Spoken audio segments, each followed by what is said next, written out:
श्रीमद् रामायणम्।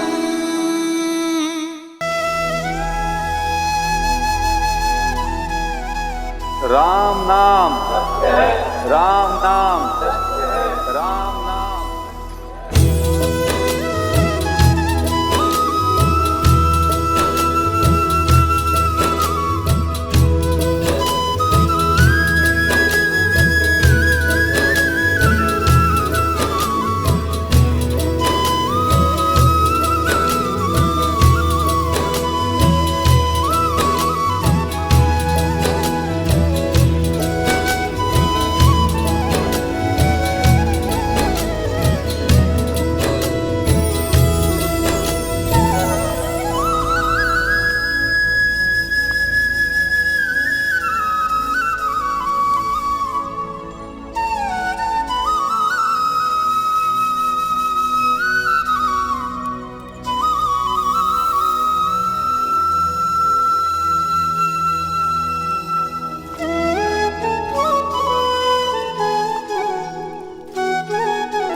तात हृदय धीरज धरहु, करहु जो अवसर आजू।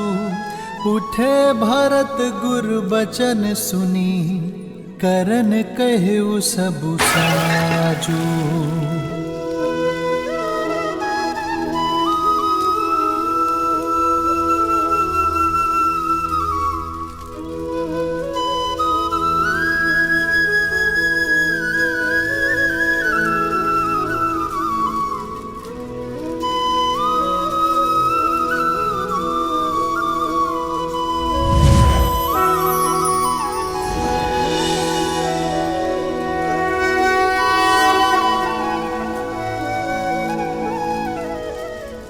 पिताश्री,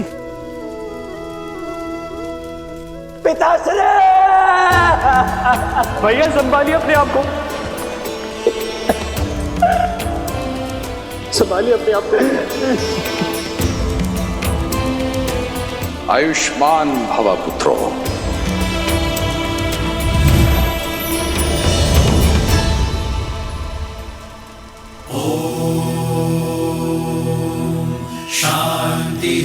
शांति शांति। अस्तु मा सद्गमय, हमसु मा ज्योतिर्गमय। शांति शांति शांति।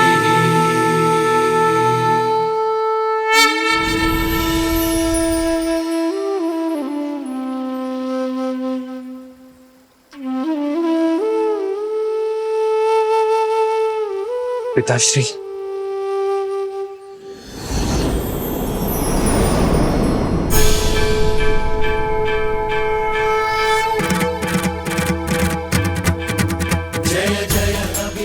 मैं प्रसन्न हुआ मनु, वर मांगो। एक ही अभिलाषा है प्रभु, आप हमारे पुत्र के रूप में जन्म लें। राम नाम सत्य है, राम नाम सत्य है प्रभु।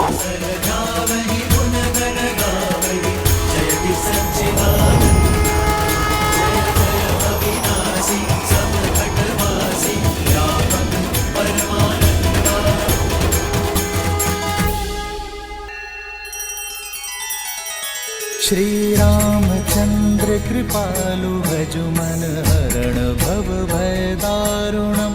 नव कंज लोचन कंज मुख कर कंज पद कंजारुणम।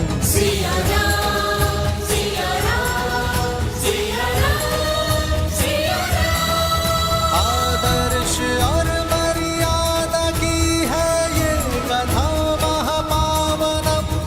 काट मद श्री से मिला दे श्रीमद् रामायणम, श्रीमद् रामायणम। सिया राम, सिया राम, सिया राम, सिया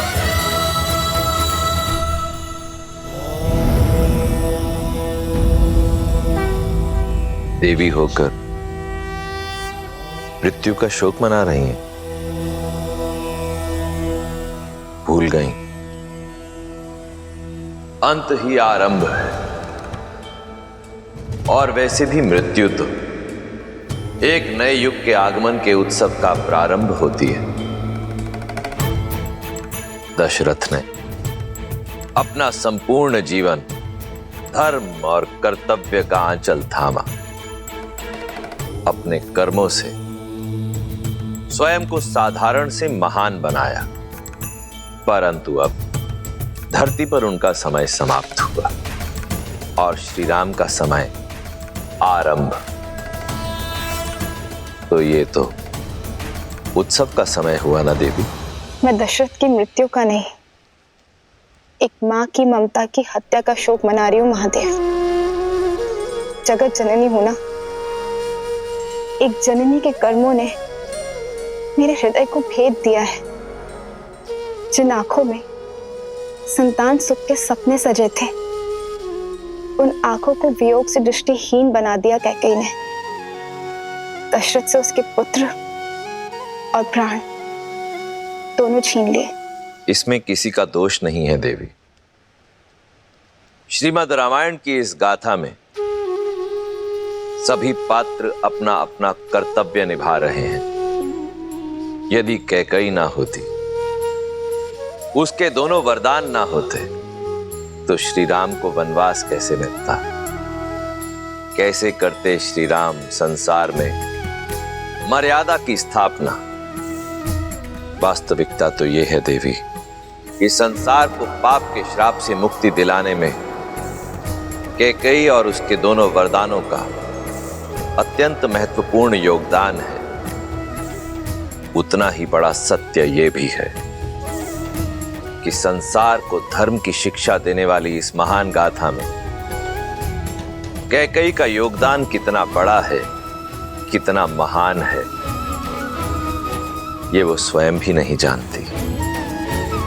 अपना नाम, अपना सम्मान, यहां तक कि अपने मन की शांति की भी आहुति दे दी उसने, और श्री राम के जीवन को संसार के उत्थान की ओर अग्रसर कर दिया। इसलिए संसार को यह स्मरण रखना होगा कि श्रीमद् रामायण की इस महान गाथा के लिए जितना महत्वपूर्ण श्री राम का त्याग है, उतना ही महत्वपूर्ण कैकेयी का स्वार्थ भी है।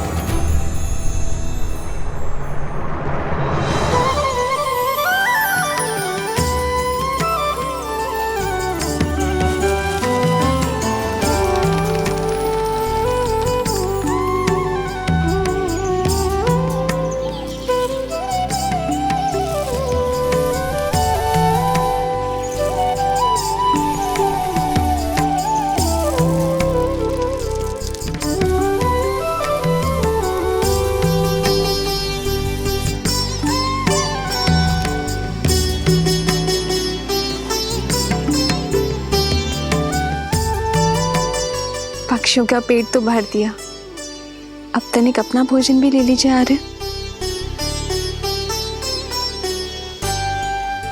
क्या देख रहे हैं आर्य? अपना सौभाग्य, जो कदाचित अयोध्या के राजमहल में कभी नहीं देख पाता। कितनी सरलता से मिथिला की राजकुमारी होने का पद, अयोध्या की युवरानी होने की प्रतिष्ठा, सब कुछ पीछे छोड़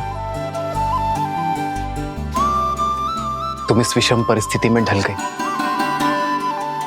एक वनवासिनी बनकर। वनवासिनी नहीं, आपकी संगीनी आर्य। आप तो मेरे प्रेम है और मेरी प्रेरणा भी। लीजिए। तुम्हारा भोजन कहाँ है सीता? पहले आप ग्रहण कीजिए, फिर मैं करूंगी। ये कैसे संभव है जब प्रेम, पद और परीक्षा एक समान है? तो फिर ये भेद क्यों सीता? बैठो। जन्म जन्म का है ये संगम, राम रतन सीता वैभव धन। एक है पौरुष एक समर्पण, एक है रूप तो दूजा दर्पण। राम है लोचन सीता दृष्टि, राम है बादल सीता वृष्टि। राम सिया राम सिया राम सिया राम, राम सिया राम सिया राम, राम सिया राम सिया राम सिया राम, राम सिया राम सिया राम।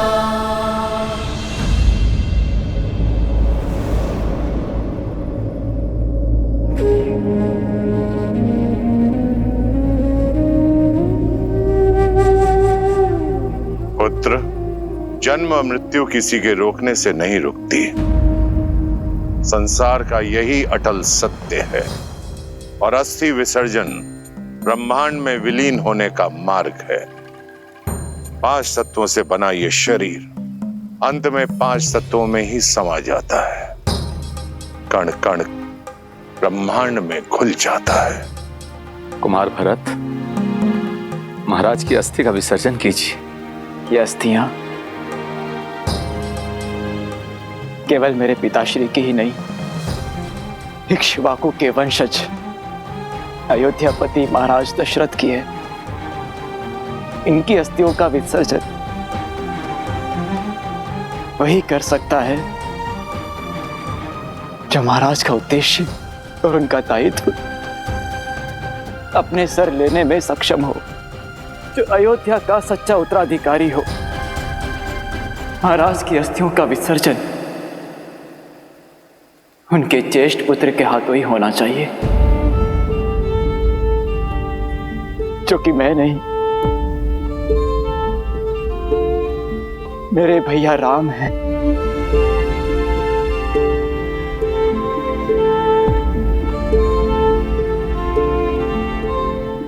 मैं रघुकुल कुमार भरत महाराज दशरथ की संतान रूपी प्रजा और उनकी पावन अस्थियों को साक्षी मानकर ये सौगंध खाता हूं कि श्री राम का ये दास वन में जाकर अपने देव तुल्य भैया राम, माता समान सीता भाभी और अपने प्रिय अनुज लक्ष्मण को पुनः अयोध्या लेकर ही आऊंगा।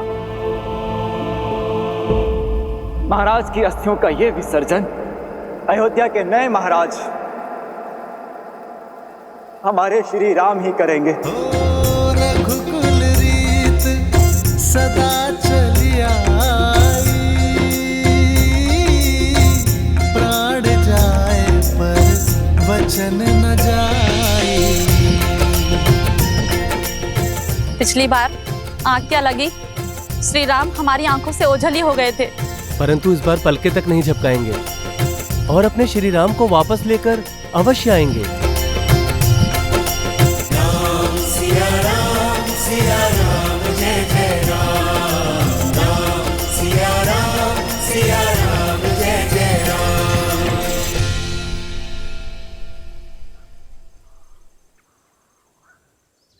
माता, आप दोनों रथ में बैठने की कृपा करें और हम इसी क्षण वन में जाकर अयोध्या की खोई हुई आशा, राम भैया, सीता भाभी और लक्ष्मण को पुनः ले आए। 2 ही रथ क्यों? तुम्हारा रथ कहाँ है भरत? आचार्य, यदि भगवान पीड़ा में हो और कष्ट भोग रहे हो तो भक्त कैसे सुगमता से रह सकता है? मेरे भैया और भाभी वन में पैदल ठोकरे खाते हो तो उनका ये दास रथ में बैठकर कैसे जाए? अतः मैं और शत्रुघ्न पैदल चलकर जाएंगे। जी आचार्य, मैं और भैया पैदल ही जाएंगे उन्हें लेने। आइए माता। रुकिए!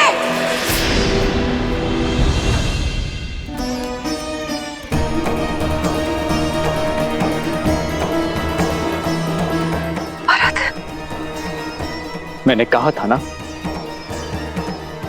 कि मेरे समक्ष मत आना।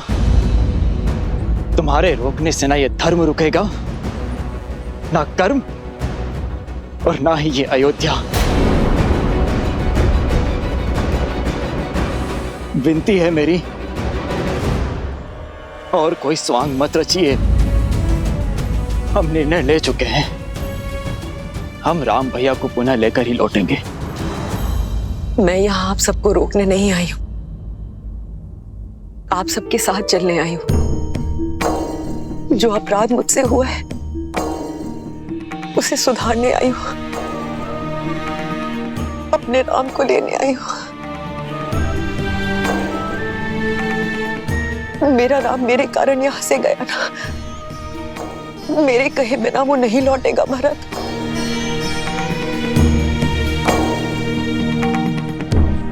अयोध्या का सौभाग्य लौट आए, इसीलिए उन्हें लेने जा रहा हूं मैं। और इस शुभ कार्य में कोई भी अशुभ छाया नहीं पड़नी चाहिए। तुम्हें अपने साथ ले जाने से मेरे राम भैया को आहत पहुंचेगी। अत्यंत प्रेम है ना सिंहासन से, तो जाओ उसी सिंहासन से लिपट के अपने आंसू बहाओ, जिसके मोह में पड़कर तुमने इतना बड़ा षड्यंत्र रचा। भरत, भरत मुझे क्षमा कर दो। भरत, शत्रुघ्न, शत्रुघ्न,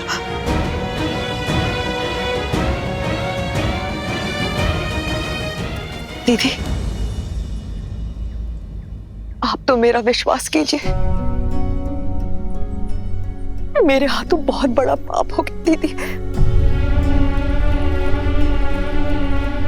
उस पाप को धोना चाहती हूँ। प्रायश्चित का एक अवसर दीजिए दीदी।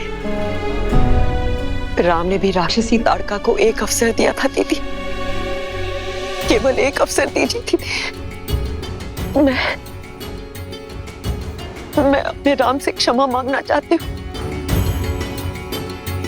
अपनी सीता से, अपने लक्ष्मण से याचना करना चाहती हूँ दीदी। जिस वचन की डोर के कारण उन्हें वनवास जाना पड़ा, उस डोर को तोड़ना चाहती हूँ दीदी। मैं अपना वचन वापस लेना चाहती हूँ, केवल एक अवसर दीदी।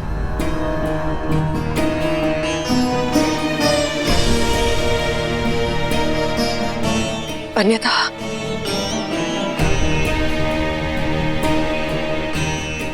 मैं यही अपने प्राण त्याग दूंगी दीदी, मैं अपने प्राण त्याग दूंगी।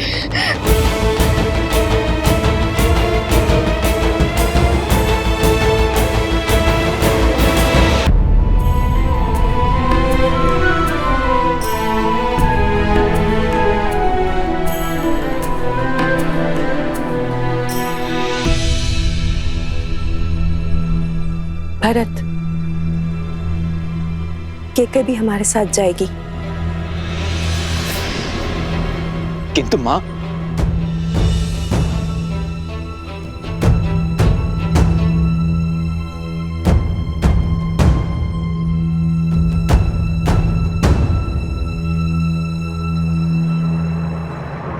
आदर्श और मर्यादा की है ये कथा महापावनम। काट मद श्री से मिला दे श्रीमद् रामायणम, श्रीमद् रामायणम, श्रीमद् रामायणम।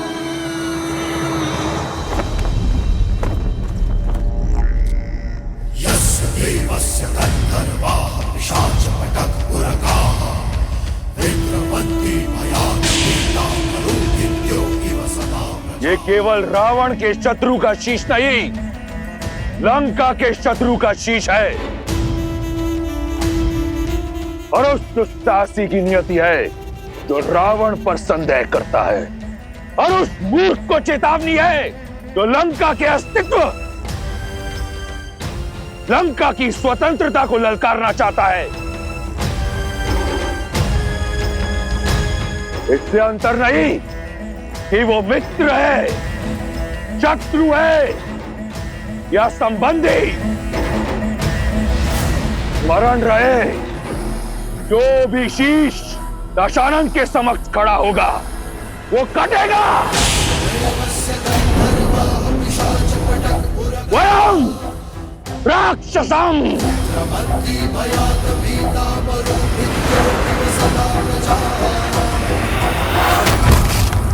लंकेश दशानन की, लंकेश दशानन की, लंकेश दशानन की।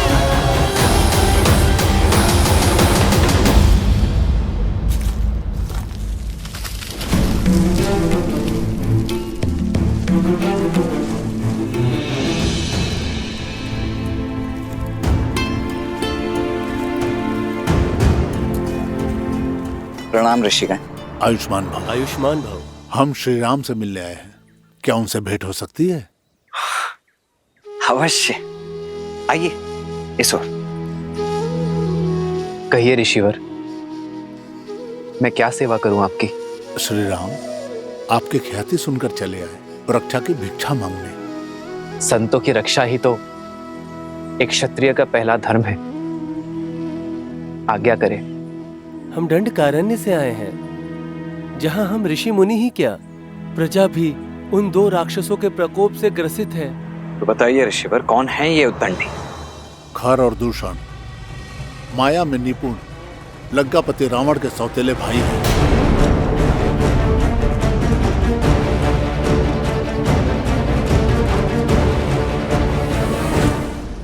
लंकापति रावण का केवल एक ही उद्देश्य है, भय और बल से संपूर्ण जगत को अपने अधीन करना। फिर चाहे धर्म और न्याय की बलि ही क्यों न चढ़े, आतंक की सीमा पार ही क्यों न हो जाए। श्री राम, जैसे आपने तारका वर्ण को ताड़का मुक्त किया, उसी प्रकार से हमारे वर्ण को भी खर और दूषण के आतंक से मुक्त कीजिए। प्रजा की सुरक्षा और संतों की सेवा ही रघुवंश की परंपरा है ऋषिवर। हम उनसे विमुख नहीं हो सकते। आप निश्चिंत रहिए ऋषिवर। मुझे विश्वास है कि चित्रकूट में कोई बहुत बड़ा उद्देश्य हमारी प्रतीक्षा कर रहा है। कदाचित इसलिए ऋषि भारद्वाज ने हमें यहां रुकने का परामर्श दिया है। यदि आपकी आज्ञा हो तो चित्रकूट में अपना उद्देश्य समाप्त कर हम कुछ दिनों बाद यहां से प्रस्थान करेंगे। जैसी आपकी इच्छा। शब्दों से अधिक महत्व और कुछ नहीं। हमें विश्वास है, जिनके कोई नहीं उनके श्री राम है।